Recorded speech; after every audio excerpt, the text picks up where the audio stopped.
telespectadores, trabalhadores e que de alguma forma se conectam com esta vibração do Monte Alverne.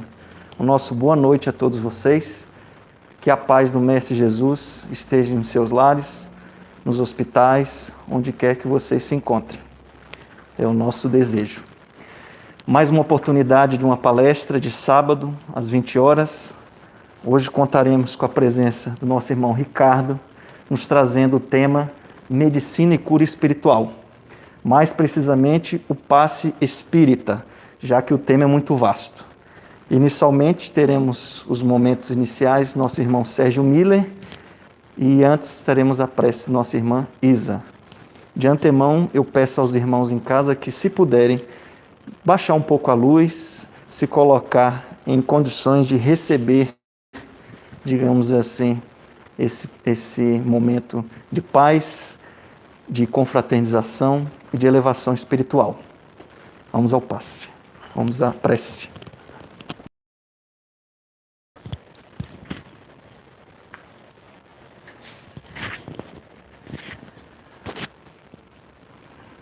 Vamos então, nesse momento, elevar os nossos pensamentos a Jesus, agradecer por mais essa oportunidade de um trabalho espiritual que nos conecta com Jesus, da amiga, com os mentores queridos da nossa casa Monte Alverne, e que nesse momento todos que nos estão acompanhando possam receber as melhores vibrações de paz, de saúde, de amor e de luz, principalmente os irmãos que se encontram internados nos hospitais, todos os irmãos enfermos necessitados, que Jesus, o médico maior, através da palavra do nosso querido Dr. Ricardo, que trabalha com a medicina, possa chegar a todos, Senhor, elevando a sua fé, a sua esperança.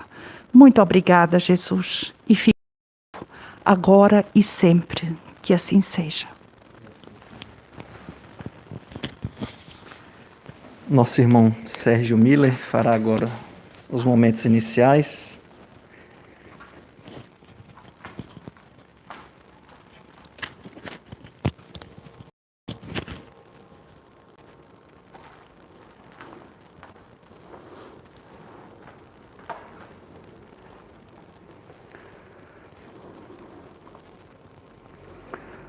Boa noite aos irmãos que nos assistem.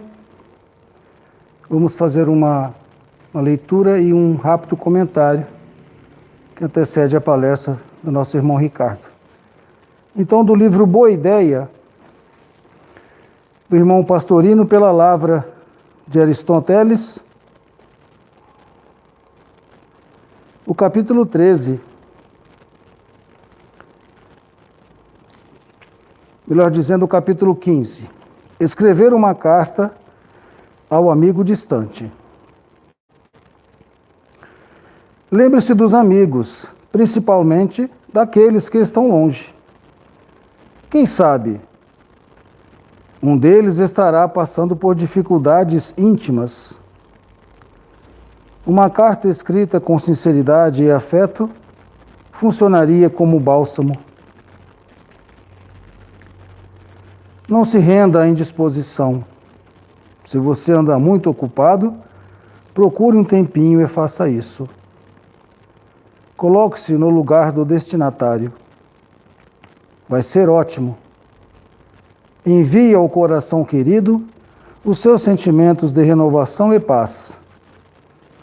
Ponha no envelope suas melhores vibrações. Seu amigo vai sentir-se feliz e agradecido. Estou fazendo uma rápida, trazendo melhor essas palavras para o dia de hoje. Nós quase não escrevemos mais cartas, telegramas. Hoje, pelo avanço da tecnologia, nós temos as redes sociais, temos a internet, o celular. Então, a nossa mensagem ela vai ter uma outra característica. O que nós não devemos alterar, mesmo com o passar dos anos e com o avanço da tecnologia, é essa lembrança que devemos ter das pessoas as quais ou foram importantes ou continuam sendo, porque nós sabemos que a nossa família espiritual ela vai se alargar. Ela não vai ficar restrita à nossa família consanguínea, nossos pais, nossos irmãos. Nós sabemos que os amigos, aqueles que convivem conosco, no local de trabalho, na casa espírita, também fazem parte da nossa família. E quando nós nos colocamos no lugar de um desses irmãos que estão passando por dificuldades, nós podemos auxiliar, ou ao menos fazer uma tentativa de auxiliar os nossos irmãos. Então, sempre que nós nos lembrarmos daquele companheiro que está passando por situações adversas, principalmente nos dias de hoje, quantos estão sem poder receber a visita de seus familiares? Quem estão distantes? Quem está distante por um motivo de emprego, por um motivo de relocação das suas atividades, tem que contar com o acréscimo uns dos outros. Nós plantando uma boa semente da amizade, da compreensão, essa semente ficará em nosso caminho e quem sabe amanhã, se nós estivermos retornando por esse mesmo caminho, às vezes diante de uma prova muito difícil, essas sementes já terão dado frutos e nós poderemos nos abrigar sobre os seus ramos ou poderemos nos alimentar de seus frutos. Por quê? Tudo que nós fizermos para o nosso próximo, para o nosso semelhante, para o nosso irmão, para os nossos animais, para a natureza, vai retornar para nós. Daí a importância de nós sempre procurarmos o nosso melhor. Mesmo que nós não consigamos imediatamente. Mas vamos tentando, meus amigos, vamos devagarinho, passo a passo, rompendo as dificuldades, as nossas barreiras. Portanto, vamos nos lembrar sempre uns dos outros, da nossa família consanguínea, dos nossos colegas de trabalho, dos nossos irmãos da caminhada espírita, e também daqueles que nós sequer conhecemos, mas sabemos que estão passando por dificuldades. Possamos estar de mãos dadas com esses benfeitores espirituais que nos dias de hoje estão mais próximos ainda de nós, para que tenhamos a coragem necessária de continuarmos o nosso trabalho devagar, mas sempre adiante. Que Jesus abençoe a todos, abençoe os lares de vocês, abençoe o nosso irmão Ricardo e aqueles encarnados e desencarnados que estão em nosso auditório. Que assim seja, meus irmãos.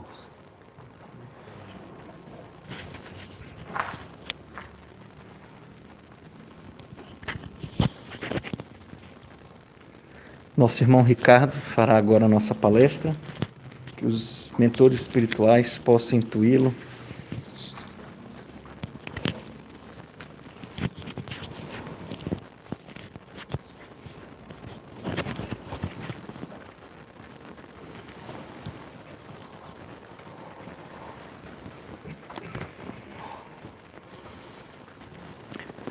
Boa noite, meus amigos que estão em casa nos assistindo. Nós esperamos ansiosos pelo momento em que possamos superar esse momento desafiador que nós vivemos, não é?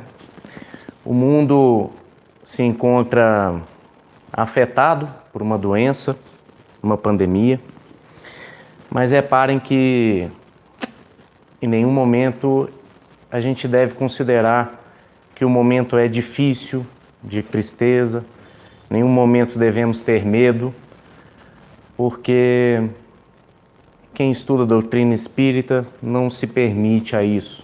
Nós sabemos que o momento é decorrente das leis divinas, de causa e efeito. Nós sabemos também que é uma oportunidade única para que nós galguemos a evolução, para que nós possamos aprender com as dificuldades, de forma que é tempo de confiança na ciência, confiança na medicina, mas também confiança na vida espiritual, confiança nos mentores espirituais, confiança no amor divino. É tempo de abrir mão de certos ganhos materiais, tempo de abrir mão de certos confortos, certas diversões, mas também é tempo de se reencontrar com a família, se reencontrar com os amigos. É tempo de desenvolver a caridade, é tempo de desenvolver o amor aos nossos irmãos.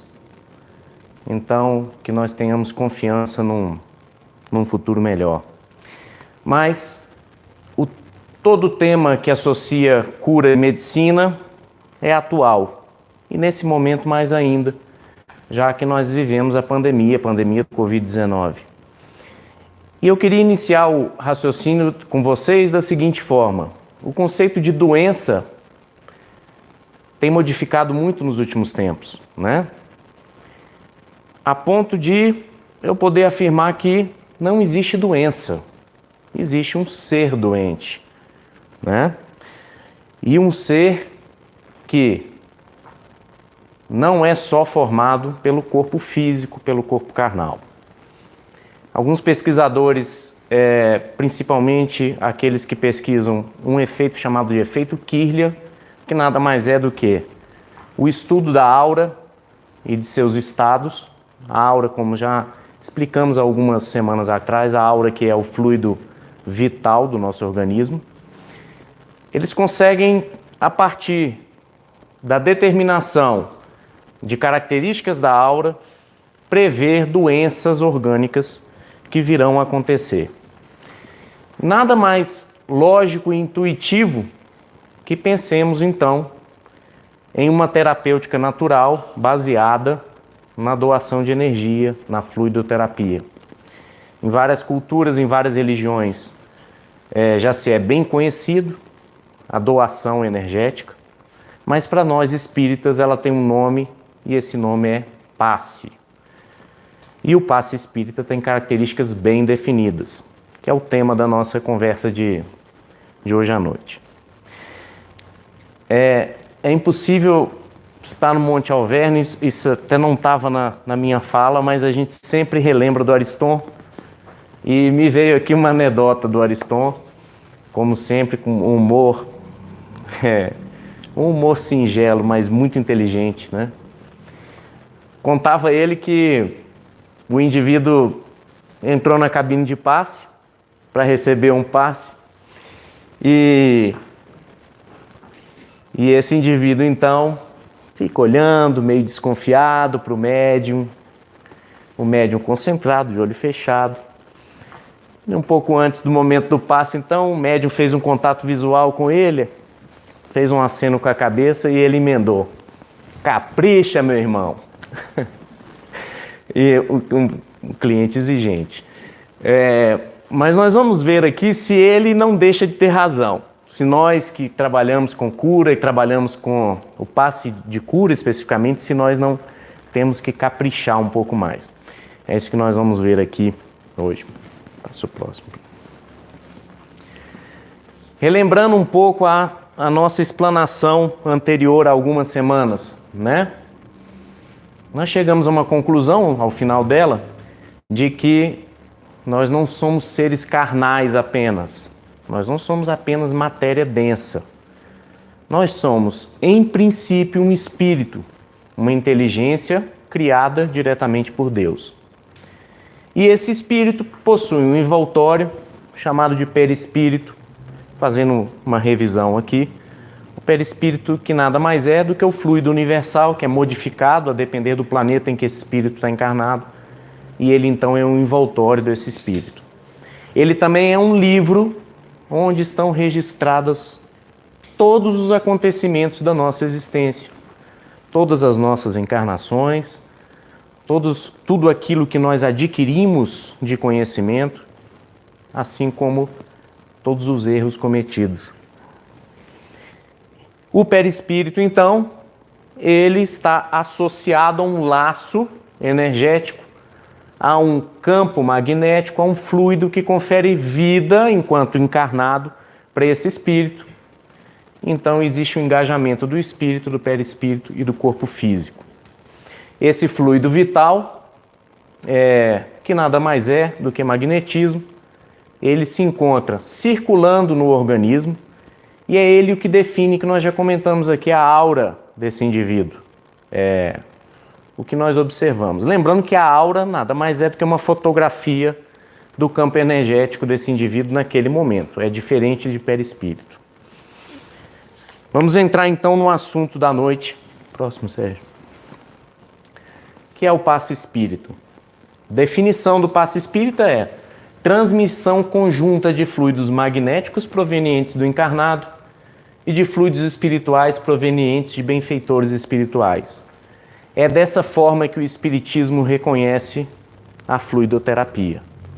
Não é só doação de energia do encarnado para o encarnado, né? É uma doação de energia que pode não ser só para o indivíduo encarnado, mas com a coparticipação, ou melhor, a participação principal da espiritualidade maior, né? Que potencializa o fluido magnético doado e acrescenta os fluidos psíquicos provenientes da espiritualidade. A finalidade é de auxiliar na recuperação de desarmonias físicas, psíquicas e espirituais de encarnados e desencarnados. Interessante aqui a gente observar que não só o indivíduo encarnado recebe o passe, amigos e irmãos desencarnados também recebem o passe. E mais, às vezes a espiritualidade se utiliza da energia, do fluido vital do encarnado como substrato para realizar o trabalho espiritual com os desencarnados. Tá certo? Então, pensemos que na cabine de passe não existem só indivíduos encarnados recebendo a fluidoterapia, mas também indivíduos desencarnados. E eu chego a afirmar que são a maioria, né, trazidos pelas equipes espirituais. Usualmente o passe é transmitido pela imposição das mãos. Isso é verdade na maioria das ações dentro da doutrina espírita, mas não só e exclusivamente pelas mãos, como também pela força do pensamento, né? Algumas culturas, algumas religiões pelo sopro magnético, né? Mas nós consideramos aqui que pela imposição das mãos. Tem uma relação com o poder da vontade de quem doa e de quem recebe. Ou seja, quem doa precisa querer doar, precisa ter vontade de doar. Mas quem recebe precisa ter vontade de receber também, né? A cura está relacionada ao reajuste espiritual e à melhoria moral. E aqui entra talvez o princípio mais importante. Toda doença provém do espírito. Ela não provém do corpo. O corpo sofre a consequência da doença espiritual. Como tal, quem procura um centro espírita para receber o passe espírita com o intuito de curar malefícios físicos, doenças físicas, está cometendo um engano. Por quê? Porque antes a gente deve querer curar o nosso espírito, através do estudo da doutrina, através da melhoria moral e da colocação, né, e da prática da melhoria moral através do ato que a gente elencaria aqui, caridade, né? Para resumir tudo. Próximo, Sérgio. Olha o que Emmanuel diz no Consolador de Francisco Cândido Xavier. Como a transfusão de sangue representa uma renovação das forças físicas, o passe é uma transfusão de energias psíquicas, com a diferença de que os recursos orgânicos são retirados de um reservatório limitado, nós, os encarnados. E os elementos psíquicos o são do reservatório ilimitado das forças espirituais. Sabe o que ele quer dizer? Que nós, além de sermos veículo de transmissão de energia, nós somos um grão de areia, do ponto de vista energético, perto do que a espiritualidade doa durante o trabalho de passe, principalmente durante o trabalho de passe de cura. Certo? Então, somos o fio condutor dessas energias, doamos energia, mas o nosso reservatório é limitado. O da espiritualidade não, é ilimitado. Nos domínios da mediunidade, no capítulo 17, Francisco Cândido Xavier diz que o passe é uma transfusão de energias, alterando o campo celular. E aqui eu paro um pouco para fazer uma análise.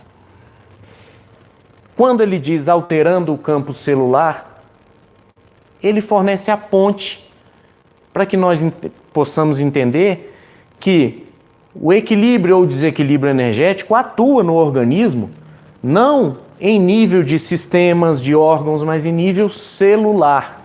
E olha que interessante, a célula nada mais é do que a unidade básica do corpo humano. É o tijolinho que constrói o corpo humano. As células começam a se reproduzir após o encontro da célula do pai e a célula da mãe, que a gente chama de fecundação.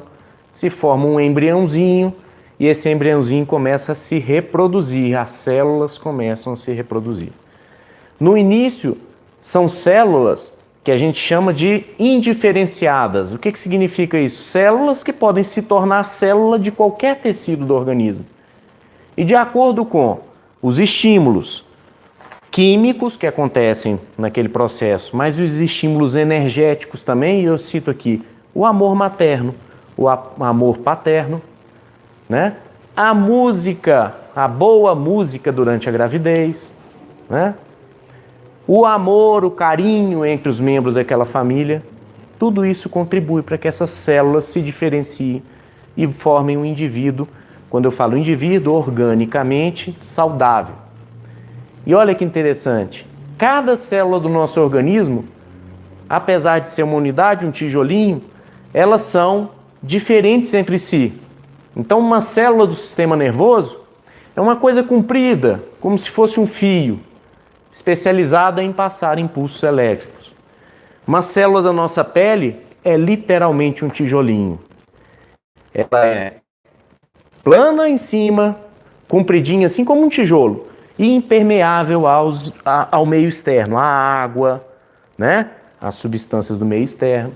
Uma célula do rim é uma unidade filtradora, é um filtro. Ela filtra as toxinas do organismo. Uma célula do coração tem a capacidade de se distender e contrair, tal qual um músculo eficiente para bombear o sangue para frente. Ou seja, o que nós estamos querendo dizer aqui é que a fluidoterapia tem a capacidade de reconstituir tecido, estimular células a se diferenciar em outros tipos, a se multiplicar, né? A eliminar células mortas que não são interessantes, e isso abre uma possibilidade infinita de terapêutica.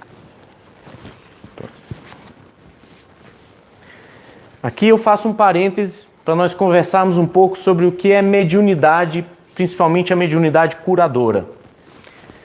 O Livro dos Médiuns, são 3 citações do Livro dos Médiuns que nós deveríamos avaliar com cuidado. Este gênero de mediunidade consiste principalmente no dom que possuem certas pessoas de curar pelo simples toque, pelo olhar, mesmo por um gesto, sem o concurso de qualquer medicação. Essa é a definição do Livro dos Médiuns.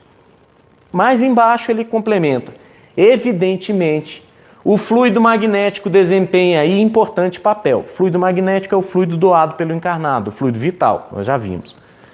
Porém, quem examina cuidadosamente o fenômeno, sem dificuldade, reconhece que há mais alguma coisa. E o que é esse mais alguma coisa?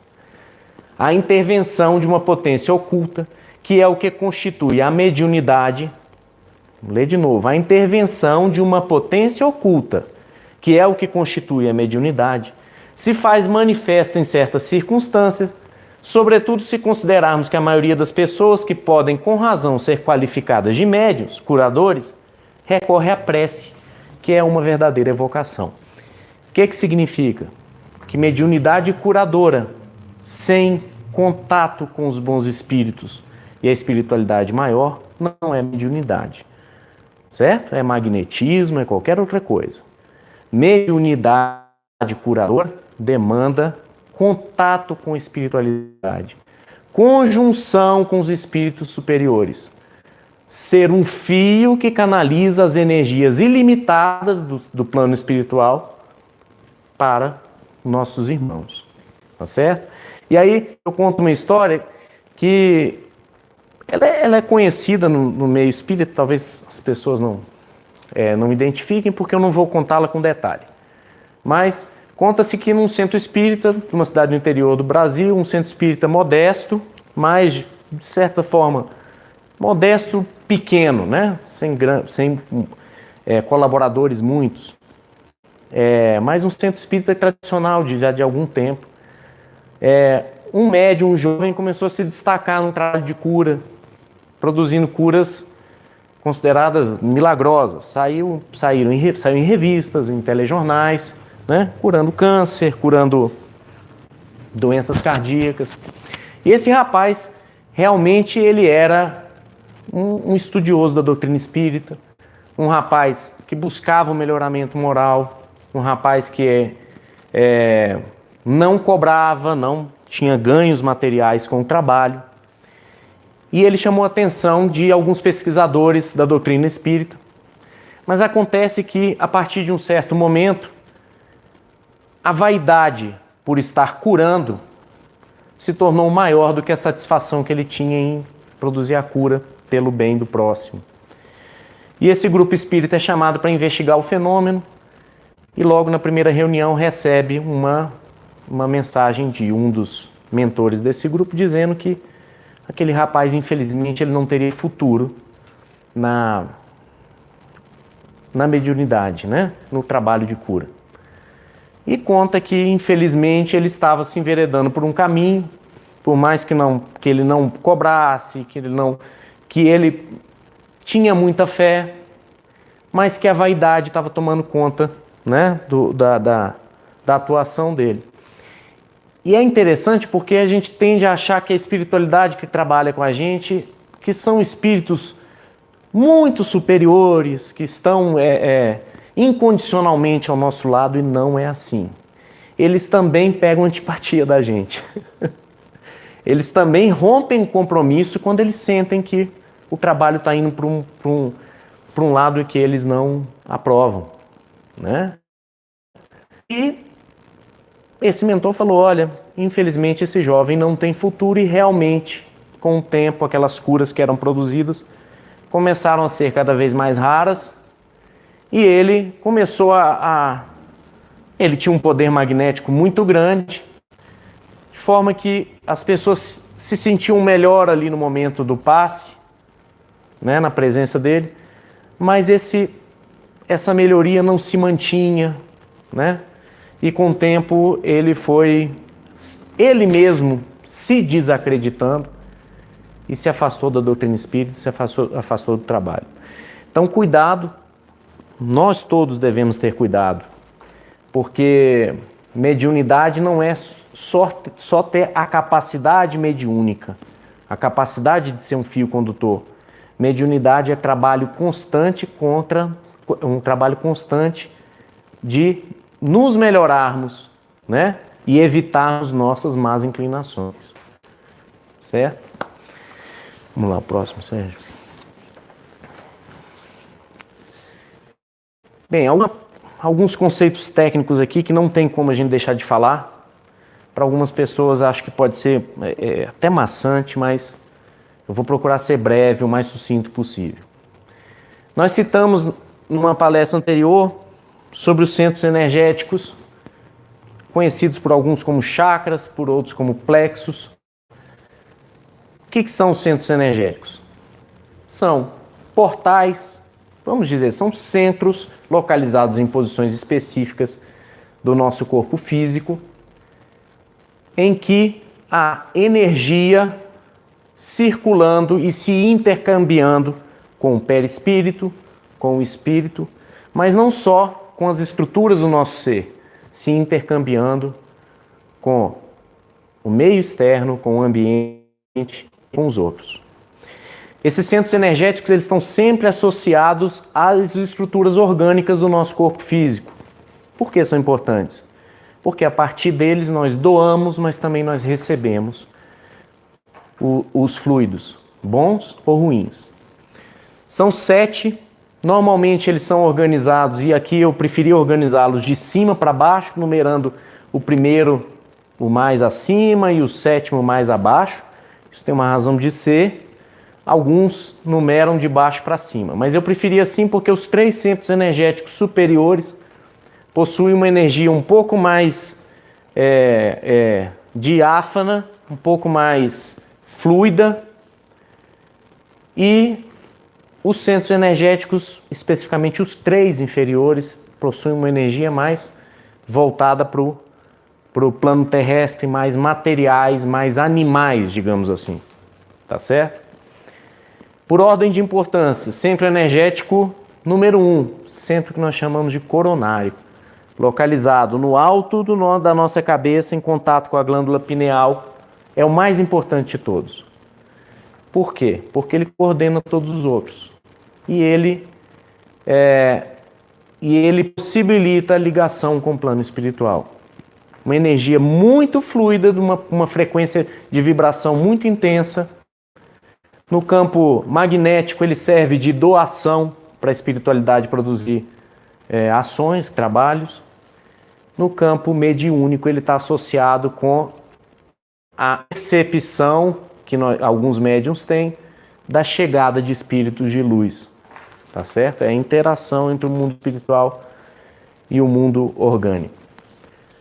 Centro energético frontal, número 2, em cima do osso frontal do crânio, em contato direto com um eixo, em contato direto com a glândula hipófise, que antigamente era chamada de pituitária, hoje o nome dela é hipófise. Controla todo o nosso sistema nervoso central. E como o sistema nervoso central está associado aos nossos sentidos, tato, olfato, paladar, audição e visão, ele também é responsável por esses sentidos. No plano mediúnico, ele é responsável pelos fenômenos de vidência e de audiência, assim como os fenômenos de intuição, mediunidade intuitiva. Interessante que, do ponto de vista magnético, é por onde se dá o fenômeno normalmente da hipnose e da regressão, em alguns tratamentos. Terceiro centro energético, centro laríngeo, associado à fala e à respiração, associa-se aos fenômenos de psicofonia também. O quarto centro energético, cardíaco, em cima da topografia do nosso coração, esse está associado a todas as emoções que nós temos: amor, raiva,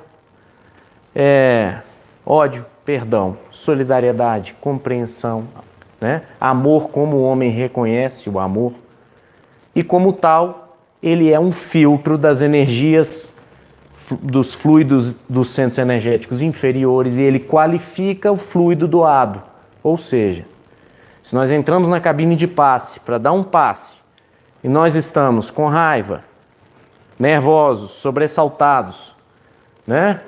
Com aquele sapo parado aqui, ó, o fluido que nós vamos doar, ele vai ser de uma qualidade baixa, tá certo? E a espiritualidade vai fazer isso para filtrar esse fluido e para qualificar esse fluido, que é um trabalho que inclusive eles fazem, de tentar uniformizar o fluido, porque os médiuns entram ali em estados diferentes, não tem jeito, né? Quinto centro energético. Quinto. Centro energético esplênico. Está associado às células sanguíneas e, como tal, ele faz a distribuição de toda a energia pelo nosso organismo. Percebam que eu falei numa palestra anterior que os sistemas orgânicos adaptativos do organismo eram o endócrino, das glândulas, o sistema nervoso e o sistema imune, que são as células sanguíneas, células produzidas na medula óssea, e todos esses centros energéticos têm associação exatamente com esses sistemas orgânicos. Eu falei sobre o gástrico, eu pulei o gástrico, né? Desculpa. O quarto é o gástrico, o quinto é o esplênico. Centro energético gástrico na topografia do estômago. Esse é conhecido como plexo solar. É muito visualizado por médiuns videntes. Ele tem esse nome plexo solar porque é como se fosse um sol realmente, né? Uma energia muito amarela, às vezes avermelhada. Uma energia densa, é a principal usina de doação de fluido vital do corpo humano, mas está associado a tudo que ingerimos. as toxinas de origem animal, álcool, fumo também, produtos químicos ingeridos que hoje a humanidade, infelizmente, às vezes até de forma inconsciente, né, pela política de produção de alimentos, né? Centro energético, eu falei gástrico, esplênico, genésico, em cima da topografia do osso pubiano. Aqui tem um outro centro energético que alguma bibliografia cita, que chama básico, que seria em cima do cóccix, exatamente na projeção do genésico, só que posterior. Mas eu preferi não citar porque o centro genésico e o básico trabalham juntos, eles têm as mesmas funções e são energizados da mesma forma, estão associados ao mundo relacional do encarnado, às relações interpessoais e principalmente a energia de ordem sexual, né? Estão associados às gônadas, ovários nas mulheres, os testículos nos homens. Não passa ainda não, que eu vou contar umas historinhas aqui. Algumas pessoas podem achar muito chata essa teoria aqui, e realmente foge um pouquinho do que dessa literatura espírita que nos agrada tanto e que é tão importante também, dos romances, né? Dos livros mais voltados para a espiritualidade. Mas acreditem, eu acho de vital importância, principalmente para quem trabalha com cura, que tenha um entendimento, mesmo que básico, desses conceitos. Vou contar aqui umas histórias, tentar ser rápido, ilustrar isso. Algumas com colegas, alguma outra vivenciada por nós mesmos. Primeiro caso de uma moça de 30 anos, procura o consultório de um médico, gastroenterologista, com muita dor de estômago. Uma dor intensa, está atrapalhando o sono, atrapalhando o trabalho. O que chama atenção na história dela, na história clínica, é que ela há um mês iniciou a dor e coincidiu exatamente com o período em que ela parou de fumar, né? Parou de fazer uso de cigarro. O médico pede os exames apropriados, todos eles normais. Ela retorna no consultório, todos normais. Intolerância alimentar, endoscopia, todo aquele arsenal, todos normais. Resolve medicá-la com uma medicação genérica para controle de secreção gástrica, faz um diagnóstico, é uma gastrite nervosa, como o leigo diz, né? Gastrite nervosa, e ela não melhora. Retorna no consultório um mês depois. Doutor, não melhorei da dor, mas aconteceu uma coisa interessante nessa última semana. Eu muito nervosa e eu voltei a fumar. E eu tenho a impressão que essa dor melhorou depois que eu voltei a fazer uso do cigarro.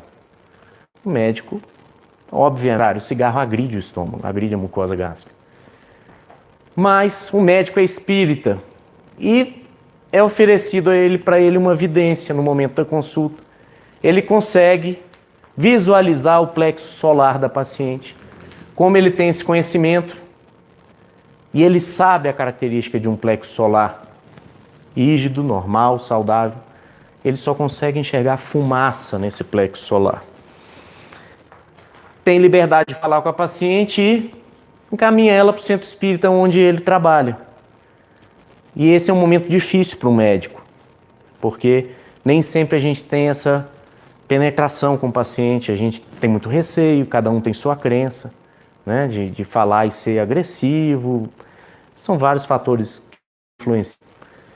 Mas essa menina teve uma boa aceitação e procurou o centro espírita. Primeiro foi orientada por um orientador que prescreveu primeiramente 5 sessões num grupo de desobsessão. E nesse grupo de desobsessão, então, ficou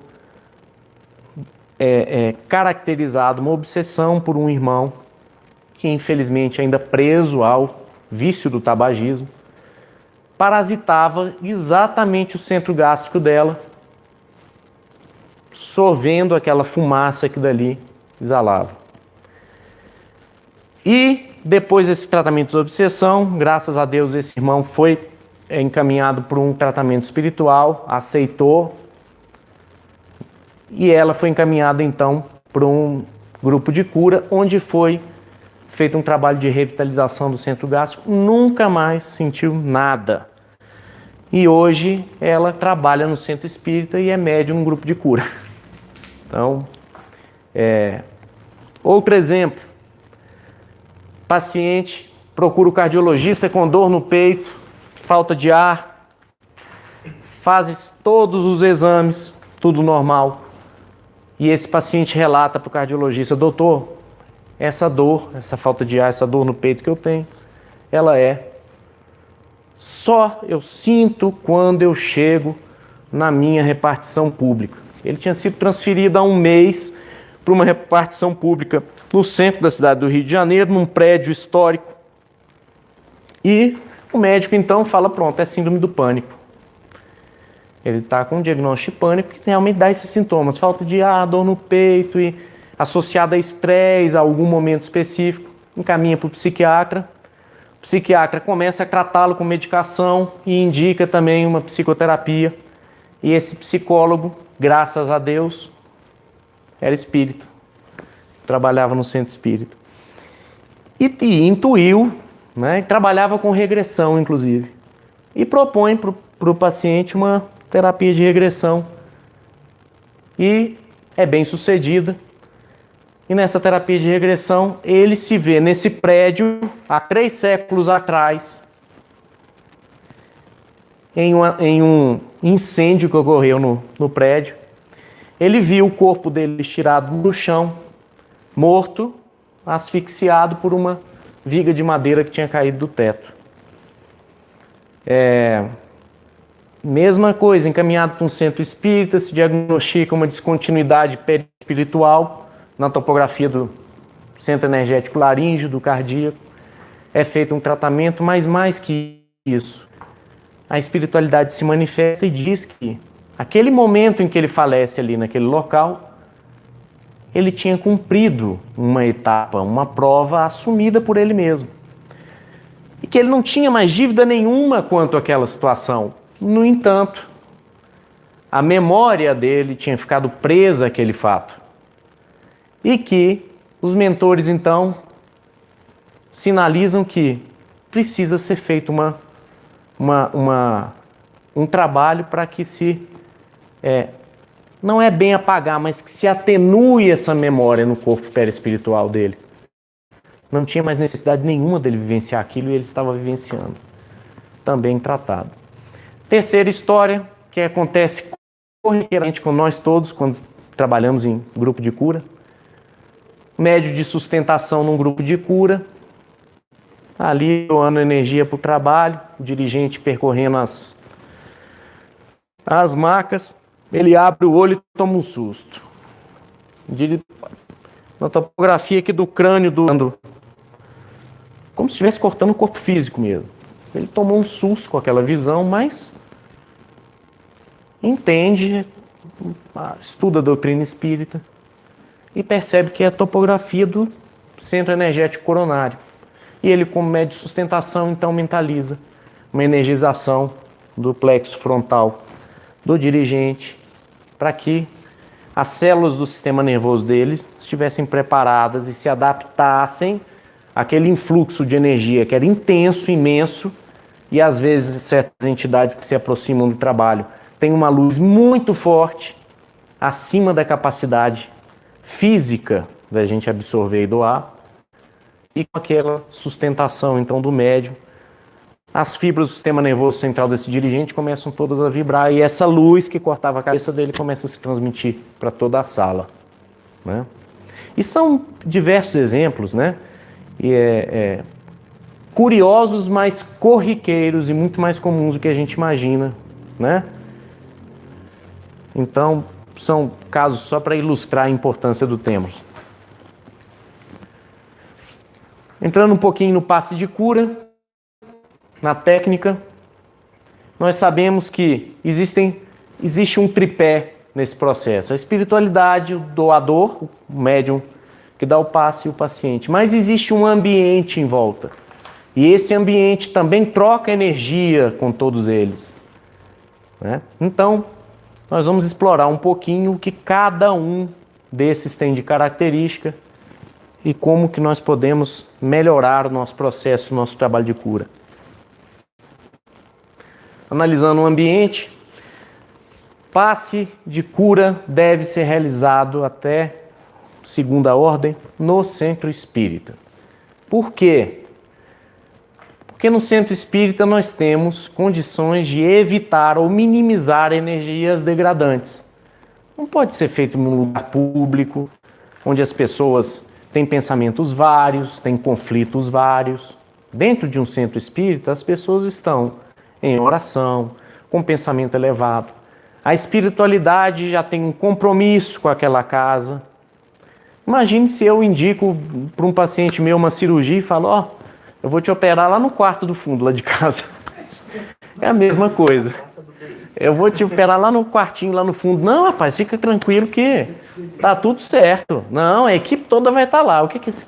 Não, peraí, pô, não tem uma recepção, não tem roupa de hospital, não tem uma lavanderia, como é que esterilizam os objetos, né? Onde que eu vou ficar internado? É a mesma coisa, né? É a mesma coisa. Quem tem evidência que observa as equipes aqui, as equipes de cura, fazem esterilização do ambiente, esterilização do fluido emanado, como é que se diz?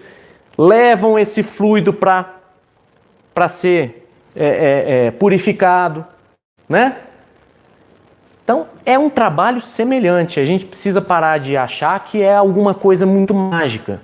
Não, é um outro plano. Mas os processos são muito mais desenvolvidos, mas são processos parecidos, gente. Não é nada muito diferente. Claro que é diferente, né? Mas não é nada, não tem que ter cuidado porque a espiritualidade está conosco. Não, tem que ter muito cuidado, né? Com o trabalho. Muito cuidado. Tem que, como diz aquele nosso amigo, tem que caprichar. Senão...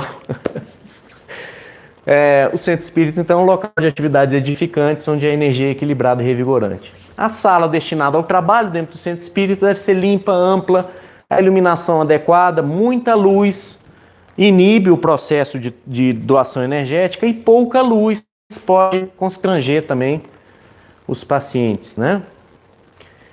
Deve ter distância adequada entre... Deixa eu ver o tempo ali. Deve ter uma distância adequada entre os pacientes e isso porque energias deletérias são produzidas ali naquele momento e a gente não quer que uma energia deletéria de um paciente passe para o outro, para o trabalho que está sendo feito com o outro lado, então tem que ter um espaço adequado. Deve-se ter um fluxo de entrada e saída pelo mesmo motivo, é igual um hospital. Tem a área suja e a área limpa. O paciente, quando entra ali, a área é mais suja. Ele ainda não tomou o passe. Ele vai sair por uma área mais limpa depois de ter sido feito o tratamento. A equipe deve estar em oração constante nesse ambiente. Entre os grupos que entram para tomar o passe, o médium deve estar orando para manter o equilíbrio e a vibração em condições adequadas. Deve-se ter uma recepção nessa casa espírita, de preferência um auditório, né? Como esse em que nós estamos, uma antessala, onde as pessoas vão ouvir músicas, mensagens edificantes, né? Vão começar a ter contato, às vezes, com a doutrina espírita, né? Com a reforma interior, com a melhoria moral. Mas é adequado também que se tenha alguma sala um pouco mais reservada para que a equipe de recepção possa atender alguns pacientes que chegam em desequilíbrio maior. Alguns chegam chorando, alguns chegam num estado de depressão muito grande, né? E não estão aptos a receber a energia que vai ser doada ali dentro, então precisam do atendimento individualizado. Não precisa nem dizer que as pessoas que recebem, né, o público devem ter treinamento e devem ter um atendimento fraterno. O ambiente todo deve ser fraterno, as conversas devem ser edificantes. Dentro de um centro espírita, tudo contribui para a manutenção da energia do local. Passes de cura em ambientes externos. É possível? É, e algumas vezes é necessário. Quantas vezes não se tem que ir a um hospital, a uma casa de um doente? As recomendações. Que seja feita por um grupo com experiência em fazer isso. Não devemos fazer, eu vou lá na casa do fulano dar um passe nele. Não. Um grupo que se reúna no centro espírita antes. Se prepare, se desloque para aquele local. No local, menos pessoas possível fora do trabalho, né? Não chegar e já aplicar o passe, fazer uma leitura antes, tocar uma música, né? Ler uma mensagem e antes de começar o trabalho. Quanto ao paciente, é interessante, né? Eu estou usando paciente aqui, é meio vício da carreira, viu? De médico, mas o paciente é interessante, porque a gente, quando as pessoas sabem que você é espírita, elas falam cada coisa. Então, tem amigo meu que fala assim, mas que horas que eu passe lá? Não, começa 8 horas, meu. Então, o que eu vou fazer? Eu vou na academia 6 horas, vou passar na casa da namorada às 7, chego lá umas 5 para as 8, pode ser? Irmão, não tem jeito, janta, vou comer um churrasco antes, chego às 8 horas, tomo o meu passe caprichado e vou pro barzinho. É assim? Não é assim, não pode ser assim. Mas é a realidade, muitos pensam assim, né? Ou calcular, quando eu cheguei lá, vi aquela palestra, vi aquela coisa, e demorou uma meia hora.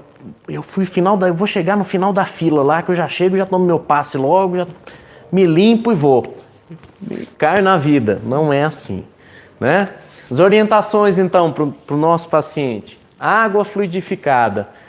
A maioria dos centros espíritas indica a água. A água é um veículo muito importante da fluidoterapia, porque é uma substância inerte, né? Palatável, necessária a todos nós.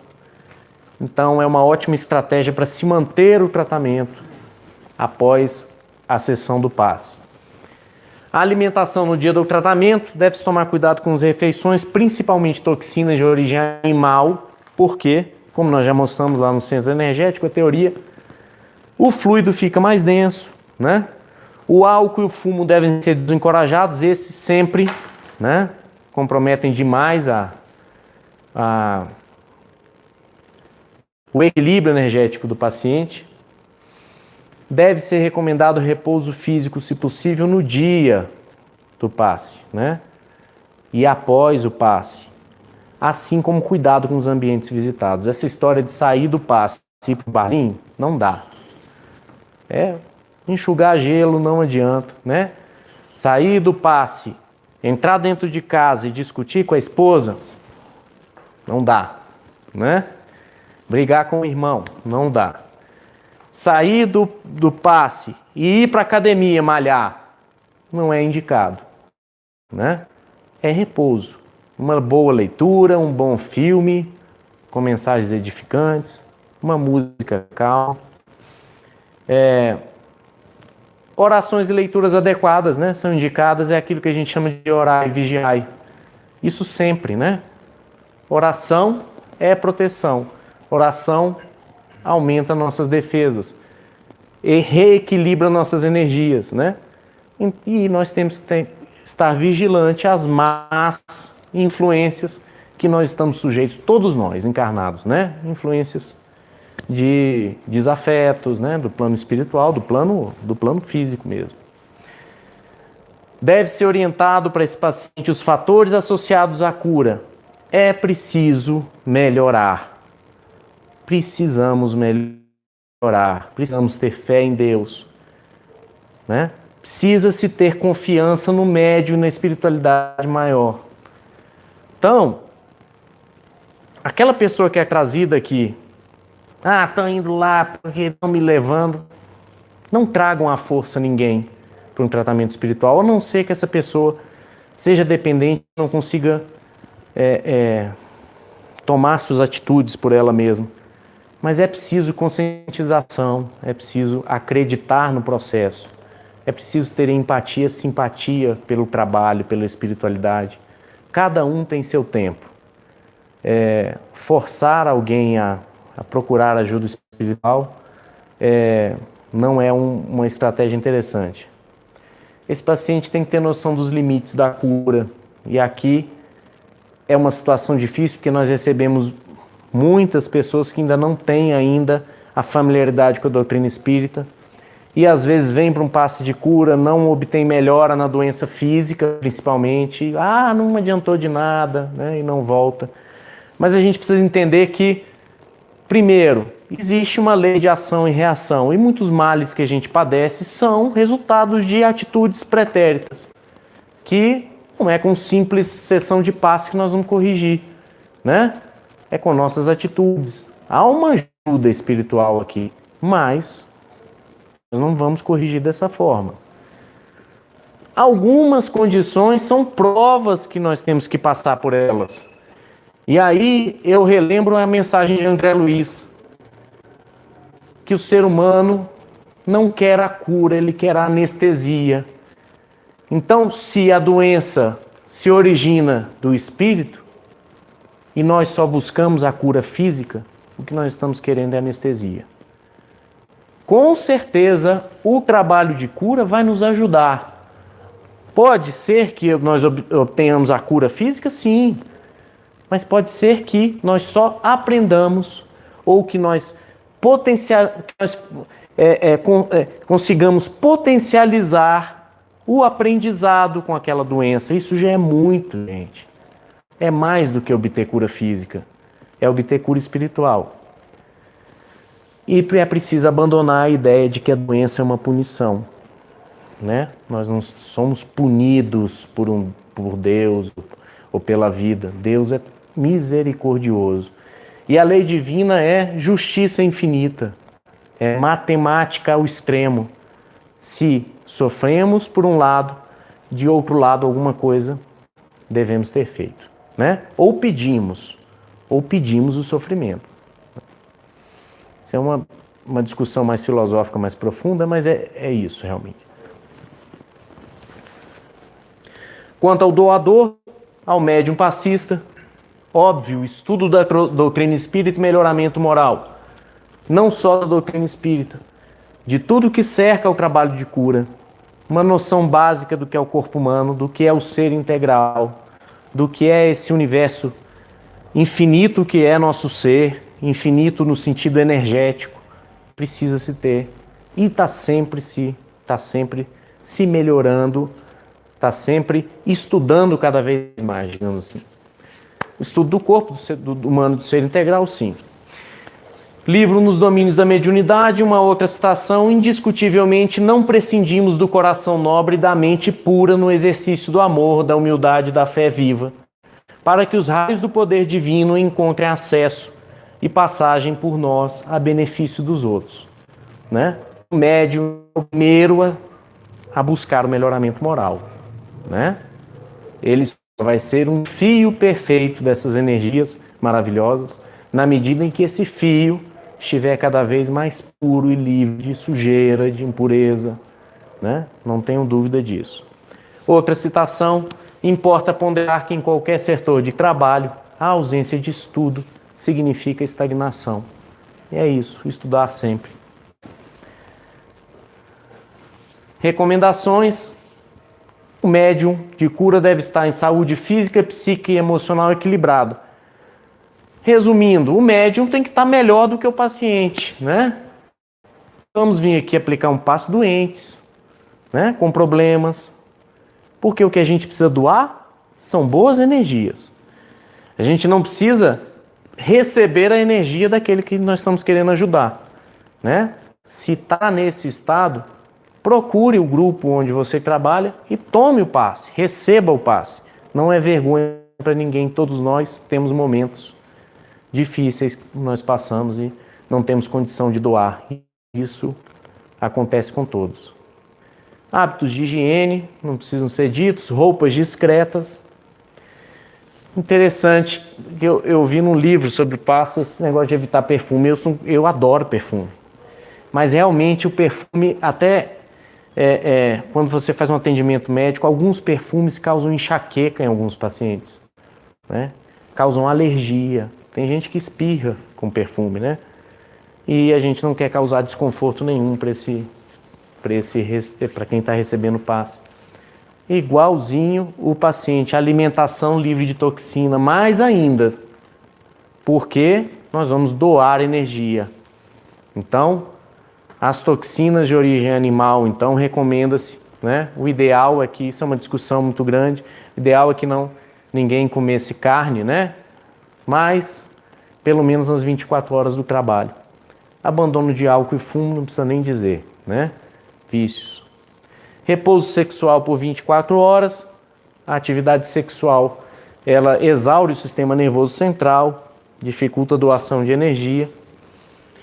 Assim como a atividade física também deve ser interrompida por 24 horas, porque interfere com o fluido vital, com os estoques de fluido vital. Chegamos então em alguns conceitos da aplicação, conceitos básicos. Cada casa espírita deve ter a sua rotina de aplicação de passe e deve ser o mais simples possível, acessível a todos os médios. Alguns conceitos básicos.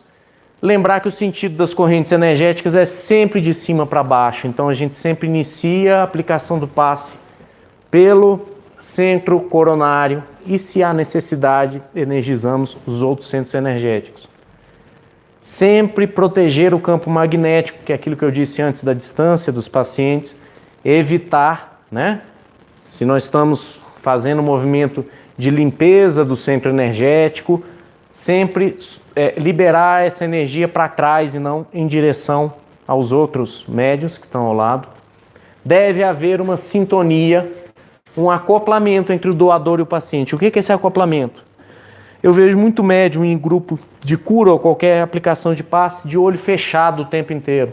É necessário um contato visual com o paciente. É necessário pelo menos um aceno de cabeça, porque ele tem que se sentir acolhido. Isso conta muito para a pessoa, né? Conta muito na prática médica, né? O jeito que você cumprimenta, você receber na porta um paciente, e aqui conta da mesma forma, né? Não precisa ir conversar, oi, como é seu nome? Não, né? Nós estamos em outro ambiente, mas um aceno de cabeça, um sorriso, nada muito forçado, que deixa a pessoa à vontade para acontecer esse acoplamento. Passe tem ritmo, então o ideal é que o primeiro momento seja um momento de dispersão de energias negativas que aquele paciente tem, normalmente movimentos circulares em cima do chakra coronário, com a liberação no sentido de cima para baixo, para a porção posterior de quem está aplicando o passe. Em seguida, um repouso, né? E a aplicação, a doação pode ser só sobre a fronte, né? O chakra coronário, mentalizando os outros centros energéticos. Tem médios que acham necessário fazer a energização dos outros centros. Lembrar que passe não é toque. Nós não precisamos tocar o nosso paciente, tá? Não é necessário para que a doação de energia ocorra, e nós temos ainda todos os problemas relacionados a isso. Primeiro, constranger a pessoa. Tem pessoas que se sentem constrangidas com toque, e depois as implicações legais, éticas, né, que nós devemos evitar. 20 centímetros a distância, né, de 15 a 30, tá ok. Bem, essa é uma frase de um cantor popular, não tem nada a ver com a doutrina, ele não tem nenhuma relação com a doutrina espírita, não sei nem se acredita em Deus, mas eu achei de uma beleza e tão oportuna que eu gostaria que vocês fizessem uma reflexão sobre ela. Diz assim: às vezes o caminho da cura pode ser a doença, e o caminho do perdão, às vezes, é a sentença. Muita paz, muita saúde para todos vocês e até a próxima.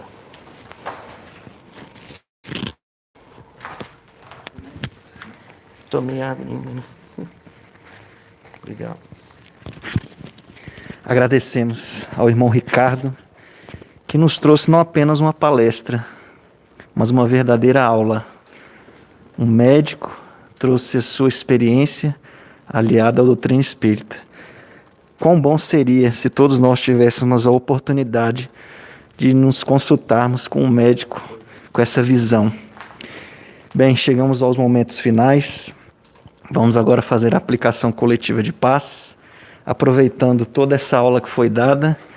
já dá a entender que devemos nos preparar para esse passe, né? Se for possível nas residências, desligar a luz nesse momento, um copinho com água do lado, nos mantemos em oração, serenos, com as mãos abertas, a fim de receber. Convidamos os médios para vir aqui à frente, para iniciarmos o passe.